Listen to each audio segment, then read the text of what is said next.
नमस्कार दोस्तों, कैसे हैं आप सब। तो मुझे ऐसा लगता है आप लोग अच्छे होंगे और जहाँ भी होंगे अपनी पढ़ाई को अच्छे से कर रहे होंगे। तो दोस्तों, आपके YouTube चैनल लव यू ज़िंदगी में स्वागत है। मैं आपसे जो है आज आपके सामने क्रियाएं से रिलेटेड जो हम लोग प्रश्न कर रहे हैं, उसमें हमने 1 से लेकर 50 तक के प्रश्नों को किया था। आज हम उससे आगे 51 नंबर प्रश्न से शुरू कर रहे हैं। तो दोस्तों, अगर आपको किसी भी हिंदी के एग्ज़ाम के लिए, हिंदी व्याकरण के लिए कोई भी ऐसी कठिनाइयाँ हो जो आप नहीं कर सकते हिंदी व्याकरण में, ऐसे टॉपिक को जो आपको कठिन लगते हैं, तो प्लीज़ हमारे चैनल पे आप आइए और इसे देखिए।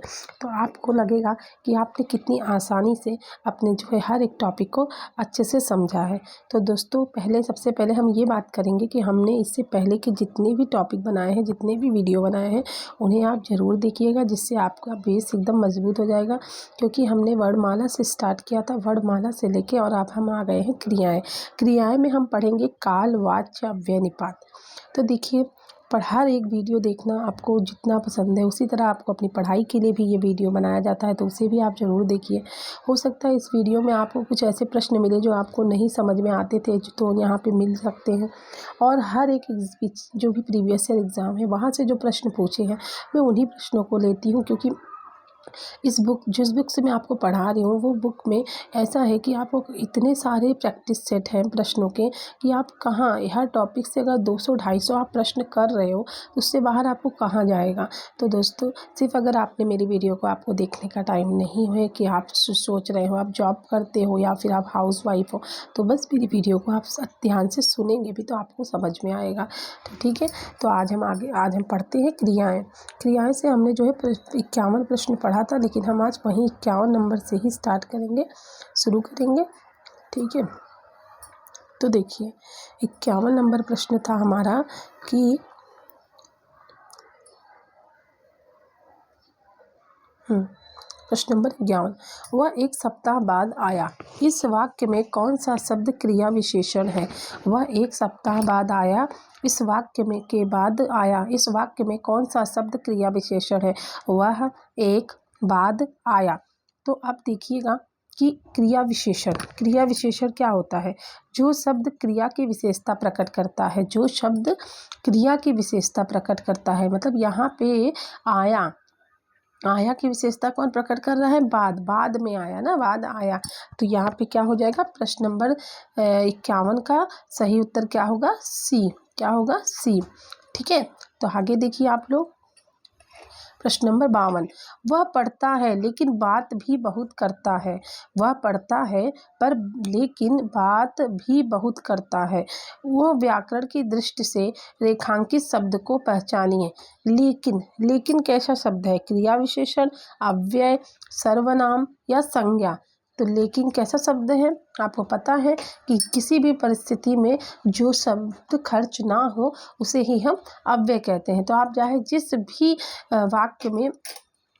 जिस भी वाक्य में आप इसको लगाएंगे, लेकिन चाहे वह पढ़ता है लेकिन, वह पढ़ती है लेकिन, है ना, बालक पढ़ता है लेकिन, लड़की पढ़ती है लेकिन, कोई भी संज्ञा, सर्वनाम, मतलब विशेषण, किसी में भी आप इस लेकिन शब्द को लगाएंगे, वो कभी भी बदलेगा नहीं।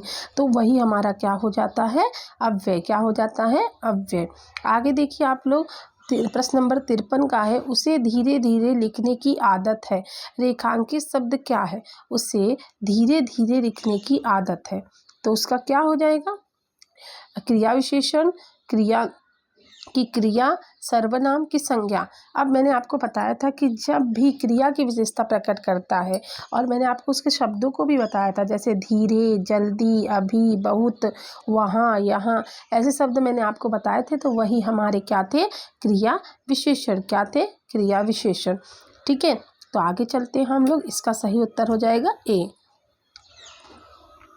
अब आप यहाँ से देखिए, ये सारे क्वेश्चन है किसी एक जो बुक से मैं पढ़ा रही हूँ, उस बुक का नाम है आदित्य पब्लिकेशन, प्रयागराज से यह बुक है। बहुत ही अच्छी बुक है, और इसमें बहुत सारे ऐसे प्रश्न हैं जो मैंने खुद जो है जब TGT का एग्ज़ाम दिया था, तो उसमें ये प्रश्न में से बहुत सारे प्रश्न मिल रहे हैं। तो देखिए, ध्यान दीजिए, ठीक है ना। प्रश्न नंबर 54, निम्न में अव्यय है क्या है। प्रश्न नंबर 54 का है, निम्न में अव्यय है उत्तर, नहीं सॉरी ये गलत हो जाएगा, निम्न में अव्यय है प्रश्न नंबर 54 में आप बताइए अव्यय क्या है। उत्तर ठीक, जापान, कृष्णा। तो यहाँ पे ठीक, ठीक जो है क्या हो जाएगा, ये हमारा अव्यय हो जाएगा। आगे देखिए आप लोग, कौन सा पद विकृत नहीं होता, कौन सा पद विकृत नहीं होता, विकृत नहीं होता। तो यहाँ पे संज्ञा, अव्यय, विशेषण, क्रिया। विकृत जो जो मतलब विकृत मतलब क्या, विक्रय मतलब जो खर्च नहीं हो रहा है ना, तो उसी को हम विकृत कहेंगे ना, तो वही हमारा क्या हो जाएगा, अव्यय। क्या हो जाएगा, अव्यय। प्रश्न नंबर 55 का बी सही हो जाएगा। आगे देखिए आप लोग, परिमाणवाचक क्रिया विशेषण अव्यय क्या है। परिमाणवाचक क्रिया विशेषण अव्यय क्या है बताइए। क्षण भर, निसंदेह, अन्यत्र, अत्यंत। तो परिमाणवाचक क्रिया विशेषण क्या होते हैं, जो शब्द क्रिया का परिमाण बताते हैं, जो शब्द क्रिया का परिमाण बताते हैं वो हमारे परिमाणवाचक क्रिया विशेषण हो जाते हैं। तो क्या हो, कौन सा है, क्षण भर, निसंदेह, अन्यत्र या अत्यंत।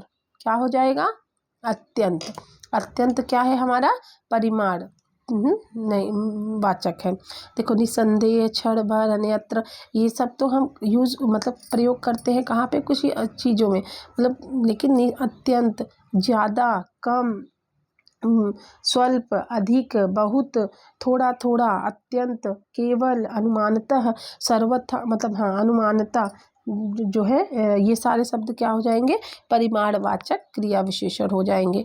तो आगे देखिए आप लोग प्रश्न नंबर 57 को, माधवी अत्यंत सुंदर गाती है। माधवी अत्यंत सुंदर गाती है, इसमें क्या होगा, संज्ञा, संबंध बोधक, समुच्चय बोधक, क्रिया विशेषण। तो आप देखिए कि जब भी मैंने आपको इसमें बताया कि जब माधवी अत्यंत सुंदर गाती है, रेखा के शब्द क्या होगा, तो मैंने क्या कहा था, जब क्रिया की विशेषता बताता है मतलब सुंदरता, गाती है, अत्यंत सुंदर है ना, तो ये देखो विशेषण का भी विशेषण बता रहा है, और ये बता विशेषता किसकी बता रहा है, गाती है का। तो यहाँ पे क्या हो जाएगा, क्रिया विशेषण। ठीक है, तो यहाँ पे 57 का हो जाएगा डी। आगे देखिए आप लोग, वह धीरे धीरे चल रहा है, रेखांकित शब्द को पहचानिए। वह धीरे धीरे चल रहा है, रेखांकित शब्द को पहचानिए। क्रिया, संज्ञा, क्रिया विशेषण, सर्वनाम।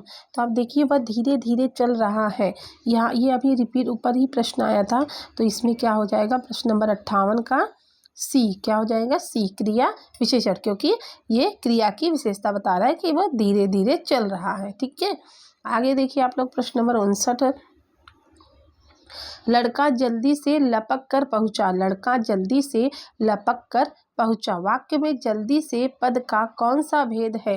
लड़का जल्दी से लपक कर पहुंचा, वाक्य में जल्दी से पद कौन सा भेद है। यहाँ पे योजक, क्रिया विशेषण, विशेषण या सर्वनाम। तो लड़का जल्दी से लपक कर पहुंचा, इसमें क्या हो जाएगा, तो इसमें हो जाएगा विशेषण को, क्या हो जाएगा, विशेषण, क्योंकि नहीं सॉरी इसमें हो जाएगा, एक मिनट, हाँ इसमें हो जाएगा क्रिया विशेषण, क्रिया विशेषण, क्योंकि लपक कर पहुंचा, इसमें भी क्रिया की विशेषता बता रहा है कि जल्दी से लपक कर पहुंचा, तो क्रिया विशेषण हो जाएगा। प्रश्न नंबर 59 का बी हो जाएगा। आगे देखिए आप लोग, राम धीरे धीरे पढ़ता है। राम धीरे धीरे पढ़ता है, इस वाक्य में धीरे धीरे शब्द क्या है, संज्ञा, सर्वनाम, विशेषण, क्रिया विशेषण। तो राम धीरे धीरे बढ़ता है, इस वाक्य में धीरे धीरे क्या है, क्रिया विशेषण। क्या है, क्रिया विशेषण। धीरे धीरे बहुत ही इंपॉर्टेंट है, ये हमेशा आपसे पूछा जाता है, क्योंकि देखिए ये सब बहुत अच्छी प्रश्न जो है उसमें से ये है। ठीक है, तो आगे देखिए प्रश्न नंबर 61, पुस्तकें धड़ाधड़ बिक रही हैं।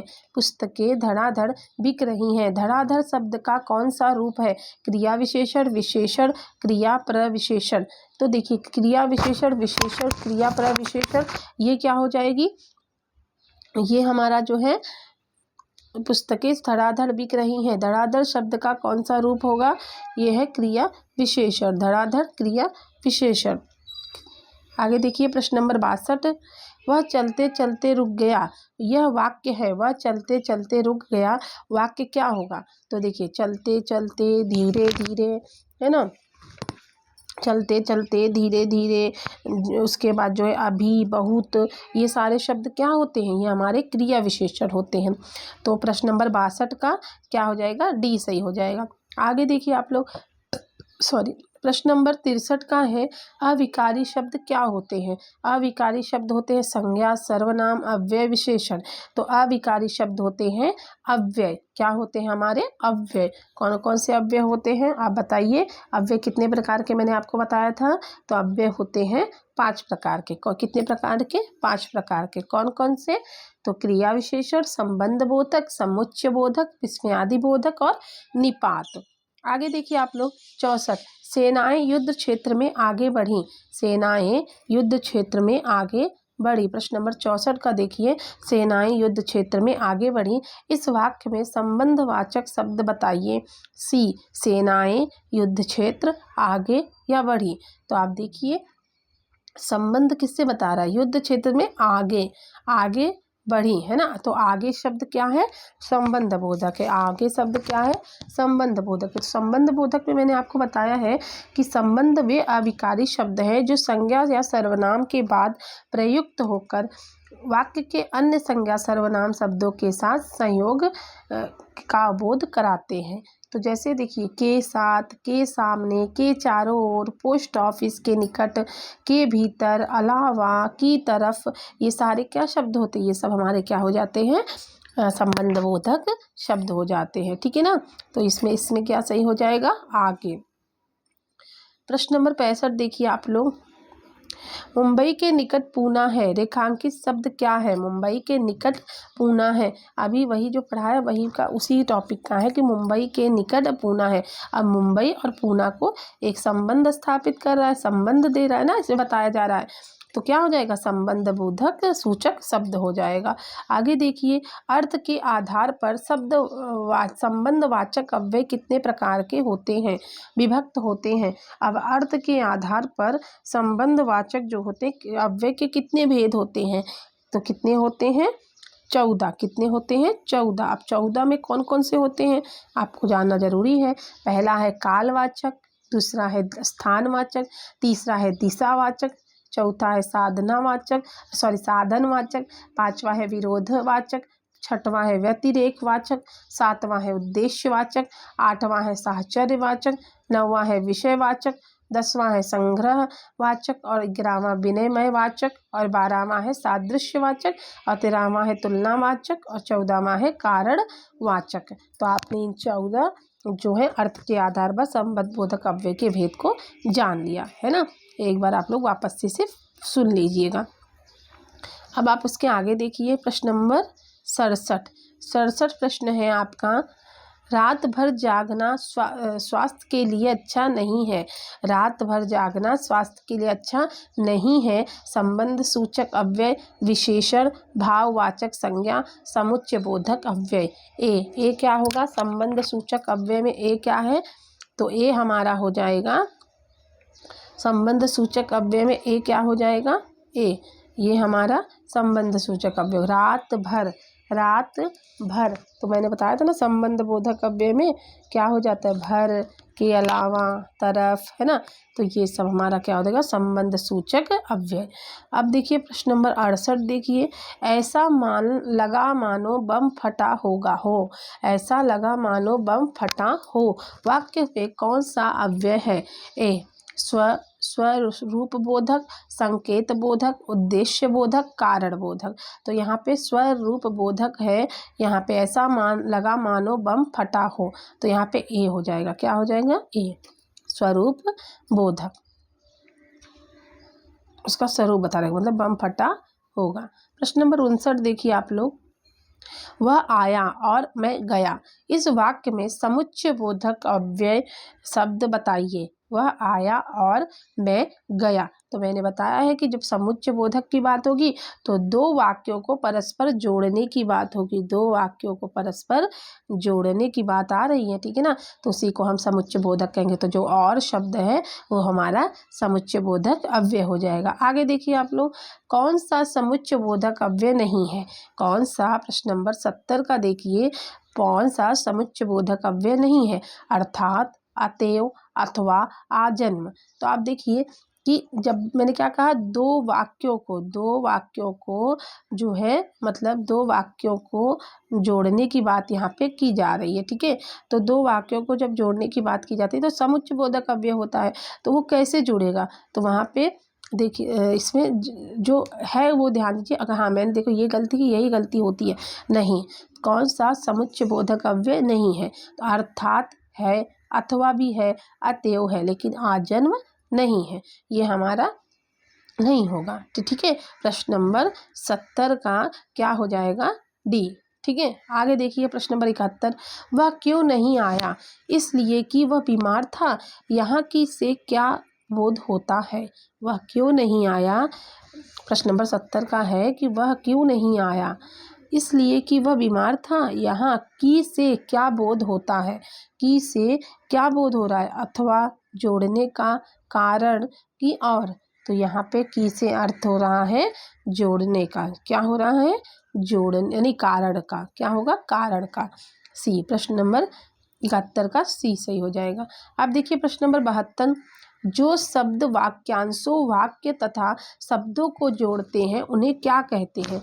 जो शब्द वाक्यांशों, वाक्य तथा शब्दों को जोड़ते हैं उन्हें क्या कहते हैं, तो उन्हें हम कहते हैं समुच्चय बोधक, डी समुच्चय बोधक।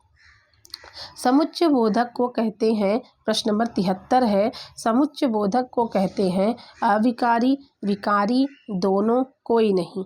तो ए अविकारी जो शब्द है वो है समुच्चय बोधक। अविकारी शब्द क्या है, समुच्चय बोधक। मैंने अविकारी और विकारी क्या होते हैं, विकारी चार होते हैं, संज्ञा, सर्वनाम, क्रिया, विशेषण। और अविकारी भी चार होते हैं, कौन कौन से बताइए। मैंने अभी जस्ट आपको बताया था, क्रिया विशेषण, संबंध बोधक, समुच्चय बोधक, विस्मयादि बोधक और निपात। तो ये 5 प्रकार के होते हैं, ठीक है, अविकारी शब्द। और आगे देखिए आप लोग प्रश्न नंबर 74, हाय अब मैं क्या करूं, इस वाक्य में विस्मयादि बोधक शब्द बताइए। तो आपको पता है किसी भी विस्मयादि बोधक शब्द में बताया गया है कि जो है कोई भी जो क्या कहते हैं कि जिस संबंध को पद से नहीं होता, मतलब कि उसमें हर्ष की बात होगी, शोक की बात होगी, भाव की बात होगी, आश्चर्य की बात होगी ना, तो ऐसे जो शब्द होंगे वो हमारे क्या होते हैं, विस्मयादि बोधक होते हैं। जैसे हाय, अब, मैं, क्या, तो यहाँ पे जो है ये हाय है, ये हमारा विस्मयादि बोधक अव्यय हो जाएगा।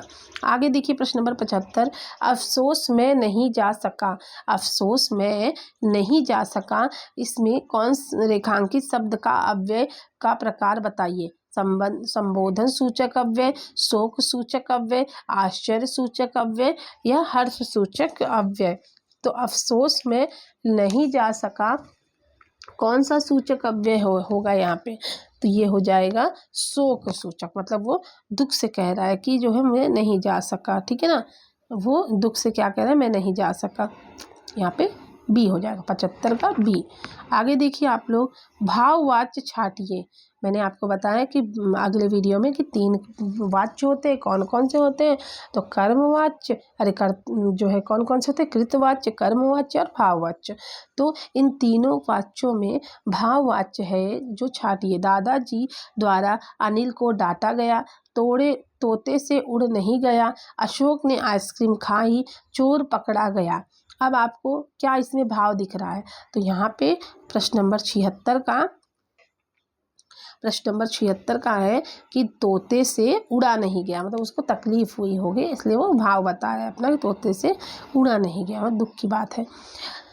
जिन अवयवों का संबंध वाक्य से, प्रश्न नंबर 77 देखिए कि जिन अवयवों का संबंध वाक्य से नहीं है, वक्ता के हर्ष, शोक आदि भावों से होता है, वे होते हैं, क्या होते हैं, जिन अवयव का संबंध वाक्य से नहीं, वक्ता के हर्ष, शोक आदि भावों से होता है, उसे हम क्या कहते हैं, विस्मयादि बोधक अव्यय। अब विस्मयादि बोधक अव्यय क्या होते हैं, जिन अवयवों से हर्ष, शोक, घृणा आदि भाव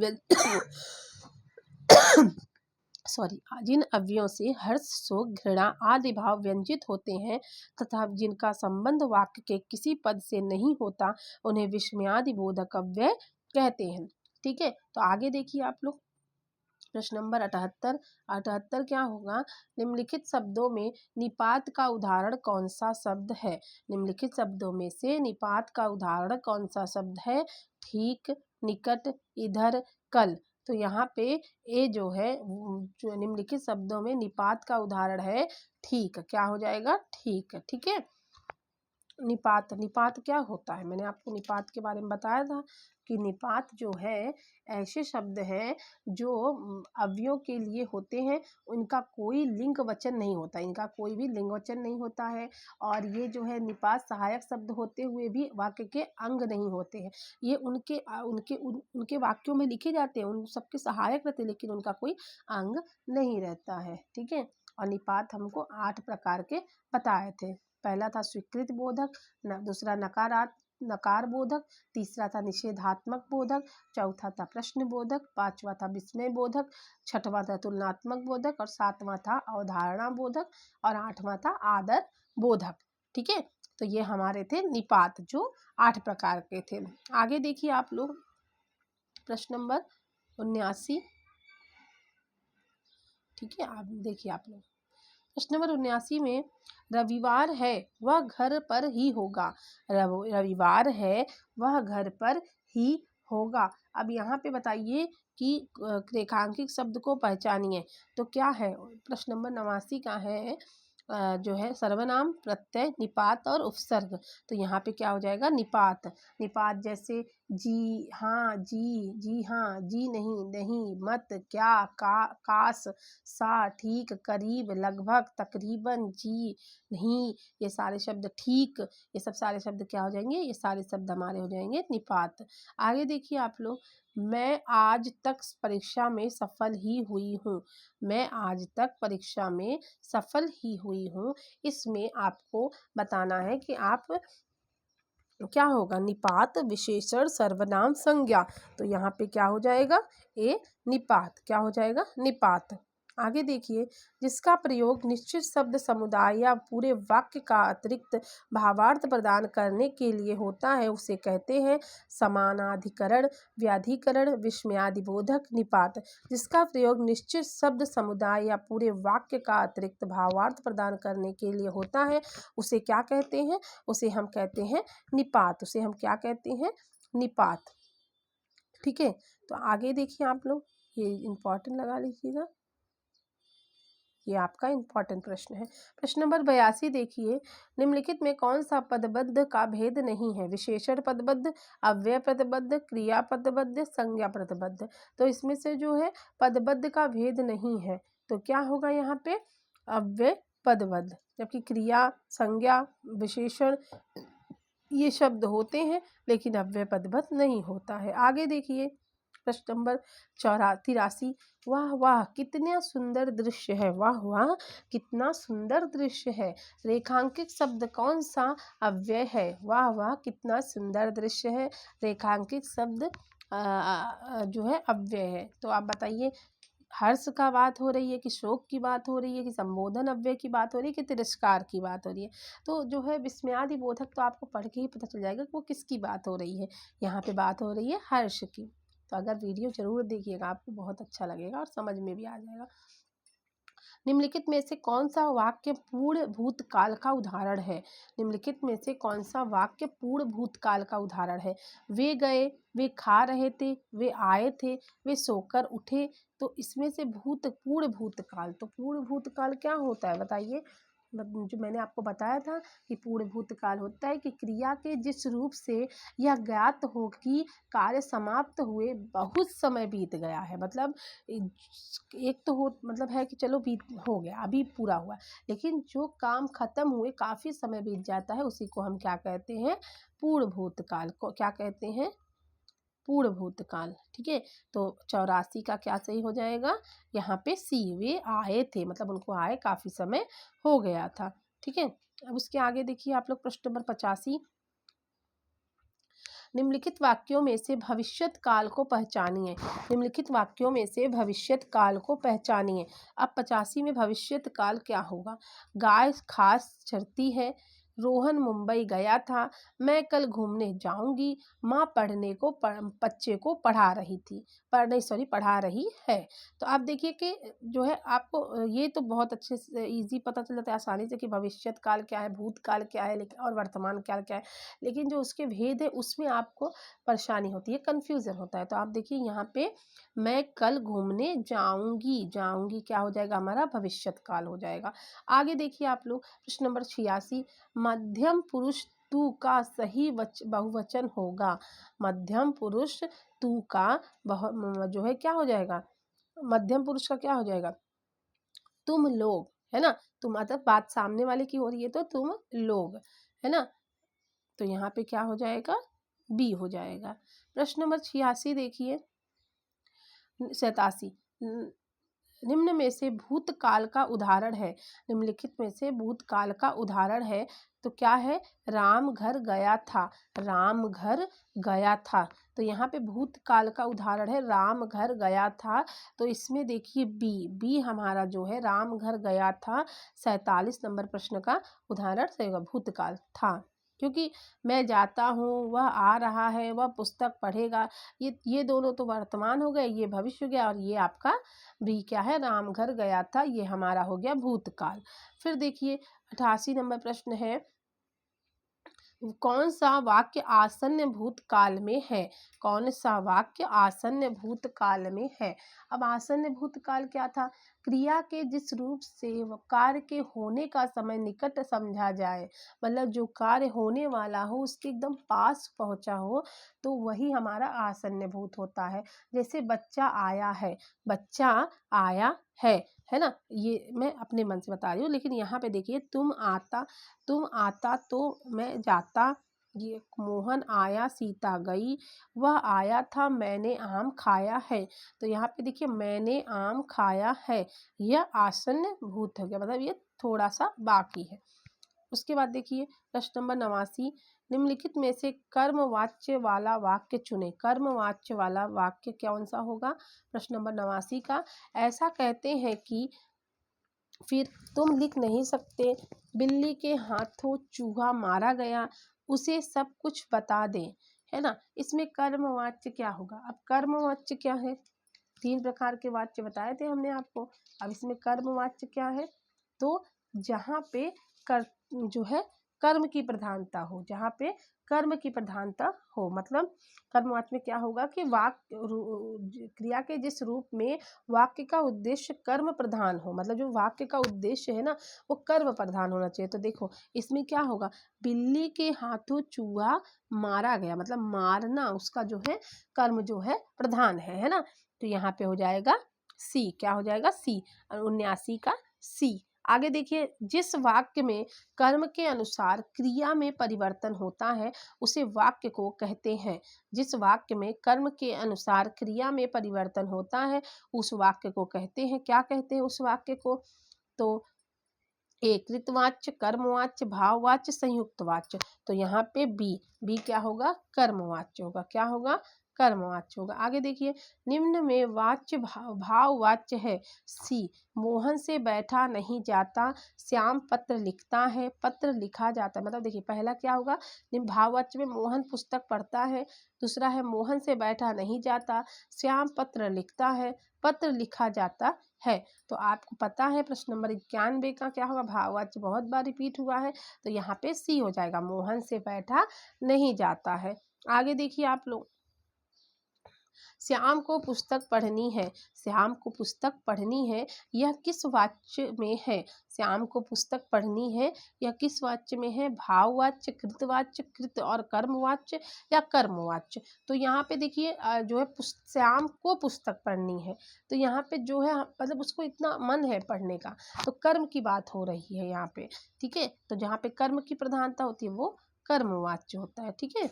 यहाँ पे प्रश्न नंबर 93 देखिए, जिस वाक्य में कर्ता की प्रधानता होती है, लिंग वचन प्रायः कर्ता के अनुसार होते हैं, वे वाक्य कहलाते हैं। जिस वाक्य में कर्ता की प्रधानता होती है और लिंग वचन प्रायः कर्ता के अनुसार होते हैं, वे वाक्य क्या कहलाते हैं, ये तो आपको पता ही चल जाएगा कि वो वाक्य कृतवाच्य कहलाते हैं। प्रश्न नंबर 93 का बी सही हो जाएगा। आगे देखिए 94, निम्नलिखित वाक्य में क्रिया विशेषण युक्त वाक्य कौन सा है? निम्नलिखित वाक्यों में क्रिया विशेषण युक्त वाक्य कौन सा है? मैं कल नहीं जाऊंगा, यह फूल सुंदर है, हवा धीरे धीरे बह रही है, आज हम स्कूल जाएंगे। तो आप देखिए यहाँ पे मैं कल नहीं आऊंगा, यह फूल सुंदर है, हवा धीरे धीरे बह रही है, आज हम नहीं जाएंगे। क्रिया विशेषण की बात हो रही है और क्रिया विशेषण जो प्रश्नोत्तरी है उसमें बहुत बार प्रश्न आया है। तो जो धीरे धीरे है वो क्या हो जाएगा? क्रिया विशेषण। तो इसमें का 94 का सी सही हो जाएगा। क्रिया की विशेषता बता रहा है, ठीक है ना, तो क्रिया विशेषण। आगे देखिए, रीतवाचक क्रिया विशेषण होते हैं। रीतिवाचक, तो आपको मैंने बताया था कि क्रिया विशेषण जो होते हैं उनके कई भेद होते हैं। तो अर्थ के अनुसार से क्रिया के 4 भेद होते हैं। अर्थ के अनुसार से क्रिया के कितने भेद होते हैं? 4, ठीक है, अर्थ के अनुसार, ठीक है, अर्थ के अनुसार क्रिया के 4 भेद होते हैं। कौन कौन से 4 भेद होते हैं? पहला होता है, एक मिनट, पहला होता है काल, कालवाचक क्रिया विशेषण। दूसरा होता है स्थानवाचक क्रिया विशेषण।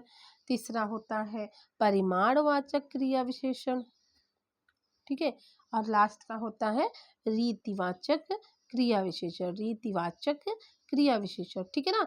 तो आप देखिए इसमें से रीतिवाचक क्रिया विशेषण कौन सी है? तो जब हम रीति की बात करेंगे, है ना, तो जैसे जहाँ पे जिन शब्दों के द्वारा क्रिया के संपन्न होने की रीति का बोध होता है वे रीतिवाचक होती है। जैसे जिस शब्द में जल्दी जल्दी, संभव है, धीरे धीरे, बेशक, अवश्य, ठीक, धड़ाधड़, कदापि, कभी नहीं, क्योंकि, किस लिए, ध्यानपूर्वक, झटपट, एकाएक, ऐसे सारे शब्द आते हैं, उन्हें हम क्या कहते हैं? क्या कहेंगे? रीतिवाचक क्रिया विशेषण। अब इसमें आया है कदाचित, कदाचित क्या हो जाएगा? रीतिवाचक क्रिया विशेषण हो जाएगा। आप पहले पढ़ेंगे तभी ये सब समझ में आएगा, पहले वाली वीडियो देखेंगे तो। वह आजकल दिल्ली में है, वह आजकल दिल्ली में है, इस वाक्य में रेखांकित शब्द है। वह आजकल दिल्ली में है, इस वाक्य में रेखांकित शब्द क्या है? क्रिया विशेषण, अव्यय, सर्वनाम, क्रिया। तो इस वाक्य में हम क्या पढ़ रहे हैं कि रेखांकित शब्द बताइए। वह आजकल दिल्ली में है, रेखांकित शब्द तो यहाँ पे है ही नहीं। अब यहाँ पे कंफ्यूजन है कि किसके बारे में बात हो रही है। तो हम लोग क्रिया विशेषण मतलब आजकल दिल्ली में है, तो अभी ये संज्ञा और संज्ञा की तो बात हो नहीं रही है। तो जहाँ तक है मुझे कि इसके ही बारे में पूछ रहे हैं कि आजकल के बारे में, तो आजकल क्रिया विशेषण हो जाएगा। आगे देखिए प्रश्न नंबर 97, अरे जरा इधर तो आ, मैं से कौन सा अव्यय है? अच्छा सॉरी, प्रश्न नंबर 97 कह रहा है कि अरे जरा इधर तो आ, इसमें से कौन सा अव्यय है ना। तो देखिए मैंने आपको अव्यय बता दिया कि वो 5 प्रकार के होते हैं। अब वो 5 प्रकार के कौन कौन से होते हैं तो इसमें आपको अव्यय ढूंढना है ना। तो मैंने परिमाणवाचक है कि प्रश्नवाचक है कि कालवाचक है कि विस्मयादिबोधक। तो अरे है ना, अरे, अरे, हाय, वाह वाह, धन्य, शाबाश, त्राही त्राही, ये सब क्या शब्द होंगे? ये सब तो हमारे क्या हो जाएंगे? विस्मयादिबोधक अव्यय हो जाएंगे। प्रश्न नंबर 98 देखिए, कौन सा शब्द अव्यय नहीं है? कौन सा शब्द अव्यय नहीं है? इसमें आप बताइए कि अब कौन सा शब्द अव्यय नहीं। देखो यही खतरा हो जाता है, ये बहुत गड़बड़ करता है, नहीं, ठीक है। तो आप लोग इसे ध्यान से देखिएगा, वह कौन सा शब्द अव्यय नहीं है? आज, इधर, कल, किसे। तो आप सबको पता है कि जो है इधर उधर है ना, ये अव्यय नहीं है। आज, कल, इधर है ना, ये किसे, शायद इसमें से कंफ्यूज ये होगा, ये गलत होगा, यहाँ पर ये होगा, अव्यय नहीं है, है ना। आज, इधर, कल ये है अव्यय है, लेकिन किसे जो है ये अव्यय नहीं है, यहाँ पे ये गलत है, डाउट है। 99 देखिए आप लोग, वह लाचार है क्योंकि यह अंधा है। वह लाचार है क्योंकि ये अंधा है, इस वाक्य में कौन सा अव्यय है? प्रश्न नंबर 99 देखिए कि वह लाचार है क्योंकि वह अंधा है, इस वाक्य में कौन सा अव्यय है? तो यहाँ पे कारणवाचक अव्यय है, कारणवाचक अव्यय है। मतलब कई तरह के जो है अव्यय होते हैं, मैंने आपको बताया है। तो यहाँ पे कारणवाचक अव्यय हो जाएगा, ठीक है। इस परिणाम भी बात नहीं हो रही है, जो इसका कारण है कि वो अंधा है, क्योंकि वो लाचार है ना, उसका क्या कारण है कि वो अंधा है। हाँ, तो आप देखिए प्रश्न नंबर 100, प्रश्न नंबर 100 है, भरोसे में शब्द का कौन सा रूप है, भरोसे में शब्द का कौन सा रूप है। यहाँ पे जो है क्या हो जाएगा, भरोसे, यही जो ये प्रश्न है, प्रश्न नंबर 100, ये इस प्रश्न का प्रश्नोत्तरी का आखिरी प्रश्न है। तो आप ध्यान से देखिएगा, भरोसे में शब्द का कौन सा रूप है, संबंध बोधक। क्या हो जाएगा, संबंध बोधक। तो आज हमने क्रिया से लेके 100 प्रश्न किए हैं। 100 प्रश्नों में आपको मैंने सारी चीज़ें डिटेल में बताई हैं। उसके पहले मैंने उसके बारे में सब बताया था, क्रिया के और उनके अव्यय, निपात या फिर कहें कि वाच्य, इन सारी चीज़ों के बारे में मैंने आपको बताया है। तो अगर आप लोग एक बार मेरी वीडियो देखिए, अगर एग्ज़ाम में आपको बहुत ही ज़रूरी है और आपको हेल्प करेगी ये वीडियो। तो आज के लिए इतना ही, कल मिलेंगे। धन्यवाद।